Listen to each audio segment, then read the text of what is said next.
But I do have some interesting facts and information that I can share with you when you're talking about impact and income. And when you talk about impact, you're talking about um, having a story that moves you in some way, that moves the audience. When I say you, I mean the audience in some way. So I want to get straight to the slides and let's see. Oh, wonderful. The slides are up. Okay, great. So when we talk about crafting compelling narratives, and we're talking about the art of storytelling, it is an art and a skill. So I've told stories for almost 40 years in books, in articles, in secular books, in academic books, as Sister Grace just talked about, documentaries, documentary series, broadcast news and journalism, investigative journalism, a number of different ways.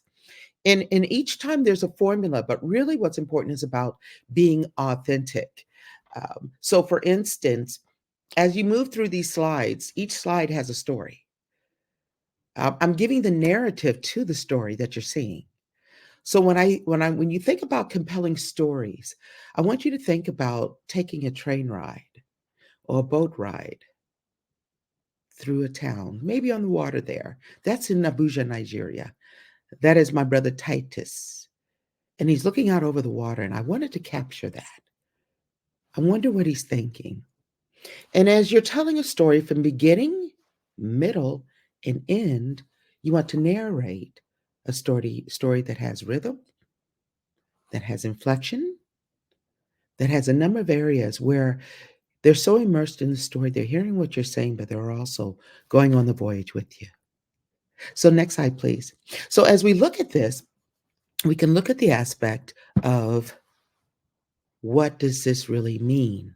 When we say compelling considerations, when we say compelling, that means there's an emotional response or a call to action.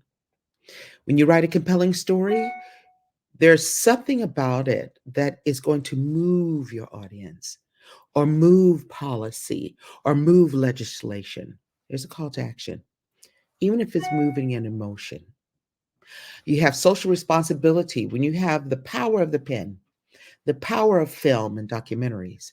That also means that you have the social responsibility and accountability for everything that you put out, every story, every word, every image that you put out. You want to bring life to something that has been dormant. It may be new information or it may be transformational information. If you think about it, this whole event is a story. That's why I tell my students, I've been teaching for over 23 years, and I tell my students and at my workshops, everyone has a story. Everyone.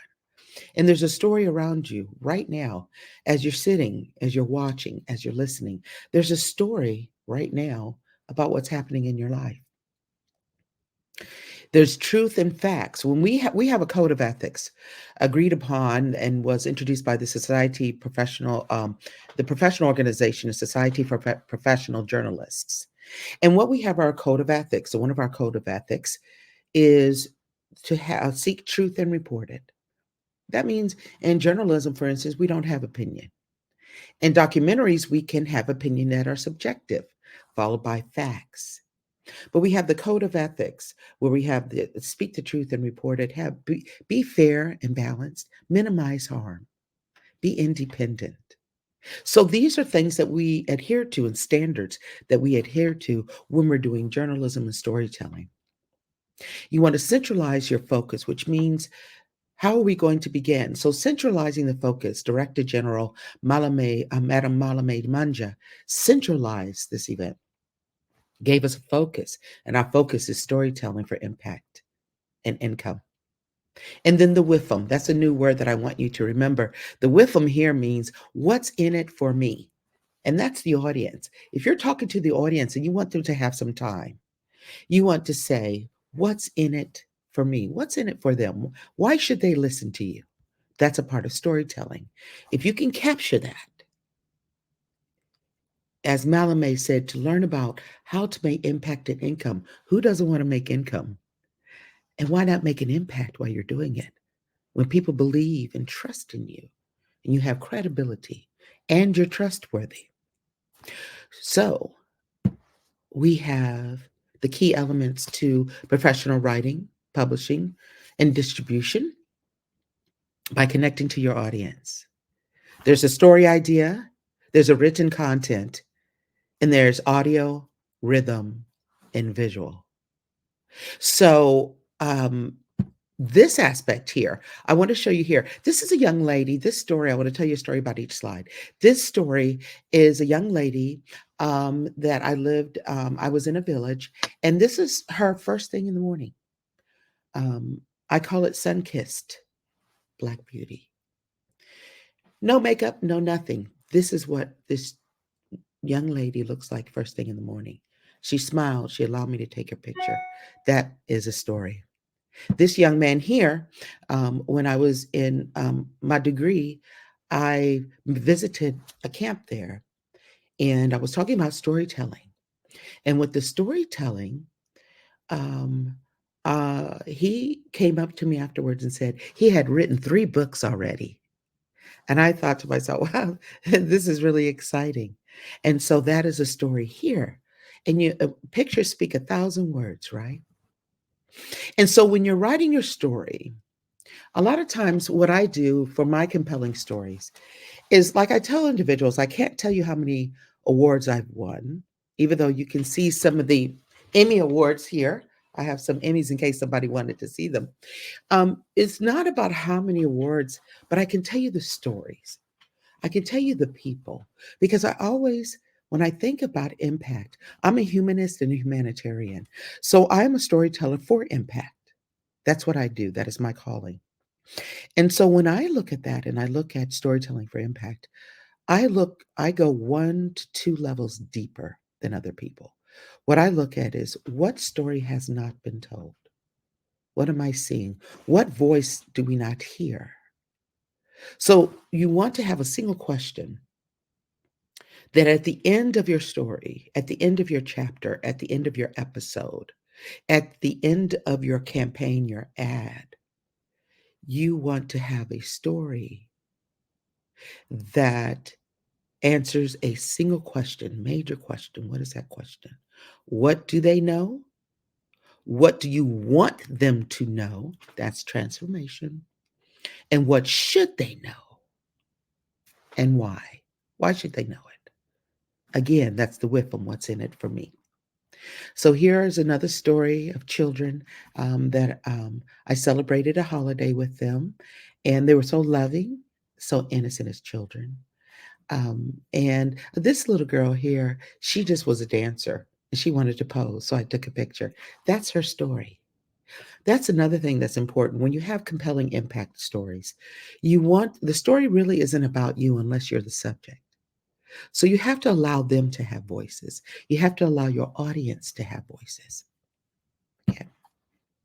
And when you're writing, whether it's written, whether it's audio, whether it's a film, you want to cover the 3 C's.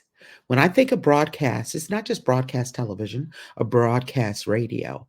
It's actually broadcasted um, online. That's digital online. So the 3 C's are clear, concise, and conversational. You want to speak and write clearly, straight to the point, concise, and make it conversational because in order for you to have impact, you want to be able to share and talk with your audience. So it's not about the volume of the information that's important, it's the clarity that counts. You are the storyteller, so if you don't know what something means, don't use it. Or if you use it, make sure you explain what that means. And then we say, when it gets complicated and we're not really sure, what we do is we say, we kiss it. I say, kiss it, which means keep it simple, sweetie. Just keep it simple. Don't make it too complex. Just keep it simple when you're going to the aspect. There are areas of formulas that you can write, and this PowerPoint will be shared with you.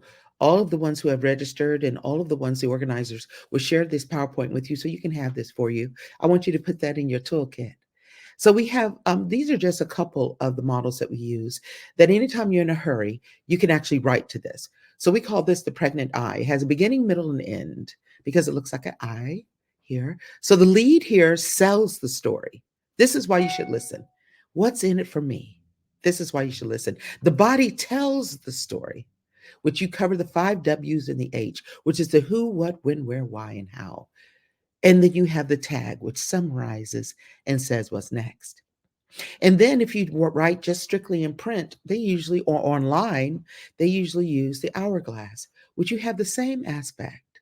You have a lead, you have a body, and you have a tag. Usually, right here is a transition. You're going to the next page turn of your story online or page turn of your story, your web story that's written. And you have important facts at the top and important facts at the top here. Because a lot of times we lose the information and our attention as we get closer, sometimes when it goes to written word. So this is a conclusion, but you want to put your important facts up first. Finally, I want you to keep in mind, I'm going to show you some examples that I'll play for you. I want you to keep in mind, I'll share the links as I'm doing this. I have about 10 minutes left. Um, People remember some of the information, but most importantly, how you made them feel. How was this? How did your story present itself and make you feel? How did it make them feel? They remember the beginning, some of the middle, depends on how you tell the story, and the end. Just like a conversation, they remember the beginning, how you started it. You got my attention. Did you hold my attention? And at the end, what do you want me to do now? And then we look at you need to educate your audience to understand your message. A lot of times people may not pick up on your message because they're not educated within the realm of what you're trying to say. So that's important. And then you have representation. So even in this picture, these are women who took care of me when I was in a village and I was leaving and they took a picture. They told us to pose for a picture. And this is what they look like. They captured it. It was so wonderful. It wasn't expected. It wasn't staged. It was just authentic. And to me, this picture also speaks 1,000 words. So here are some links that I'm going to share with you. I'm going to share with the organizers as well. They have the PowerPoint. In this PowerPoint, you actually have these links as well. So it depends on how you want to look at certain aspects. So, for instance, there is a story about the Olympics. The Olympics came to Atlanta, Georgia. And yes, thank you. These you can take a look at the link. It came to Atlanta, Georgia, and what happened in an area, they were moving an area out, dislocating individuals that happened to be in the Black community, where they had to find someplace else to live. And I thought to myself, each time I saw a crime or a story about something that's not good, it was always in this area, and it was called Techwood Homes. And I wanted to tell a story, but I didn't want to tell the story. I didn't live in Techwood Homes. I wanted a way to tell for them to tell their own story to the audience. Authentic voices is what's important. So you have to be careful as a storyteller not to make the story yours. Let them tell the story. I'm going to just show you how to bring the elements in at the beginning. Now, the quality isn't so good as far as the video, because we were shooting actually on film, on tape at that time, but you'll get the gist of it. Okay. What I have in there is I have a link that will actually show you living in the madness, how you can live in the madness. And what I did, you'll see a story. It's a three-parter. This actually won an Emmy Award for writing, and it also won a National Association of Black Journalists Award for storytelling and editing. And so, what's important about that aspect is that I found a way to marry in Atlanta, Georgia, which was the music mecca. I found a way for music to marry with the story, and you'll see how I allow the story to be told by the ones that are most impacted. You will also see a story based right there in Maiduguri, Nigeria, when I went to an IDP camp. The first story that you will see them telling their story. The second story, when I've told them this is transformational, the second story is that I've told them that they can always dream. No one can take that away from you. and that you can always dream. And you don't realize the impact as I come back to the United States, I start to look at my video, I start to look at my translation, and in the background as I look at my video, I can hear the background when I gave them their cameras and I told them that everyone has a story. You can dream. You can go to a faraway place and no one can stop you. As I'm looking at the footage in the background, I hear over and over, 1, 2, 3, you can dream. 1, 2, 3, you can dream.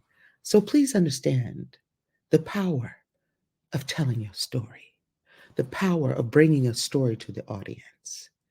It is impactful. And to me, all money is not good money. So if you want to make income and you do it through storytelling, be authentic, be ethical, be kind, minimize harm where you can, and change the world to a better place. I thank you so much for your time. God bless each and every one of you. It is wonderful to be here with the esteemed guests. And I thank AFIDFF, yes, the organization that Madam Director General Malame Manja and myself founded and began together, and it has grown, and you all have done wonderful things. I'm so proud to be in your company. God bless you and have a wonderful day and enjoy the rest of the workshop. Thank you, everyone.